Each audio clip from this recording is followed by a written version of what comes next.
Bolalarni uxlatib qo'yib, har doimgi ishlarimga sho'ng'ib ketdim. Bayramdan keyin stollarimni yig'ishtirmagan edim. Babidan foydalanib, bolarim uyqudan turguncha hamyonni yaltillataman degan qarorga keldim.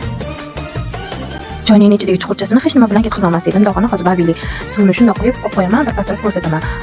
Babini solib, qaynoq suv, shaqillab turgan suvni solib, idishlarimni solib qo'ydim. Juda ham ko'rib turganingizdek yaraq yurib qoldi. Sizlarga bugun blog yuritayotganim asosiy plyus tomonlarini sanab bermoqchi edim o'zi. Plyus tomonlari mana bu ko'rib turganingizdek, yosh bolamni uxlab olmaslik belanchaga solib yoki yastudi qimirlatib o'tirardim. Mana shu video o'tganimda shunday olib oshxonaga olib chiqib yotqizib qo'ydim. Dal uxlab ketdi. Bu blogimni katta plyuslari deb hisoblayman. Bola uxlashi men uchun juda ham katta plyus.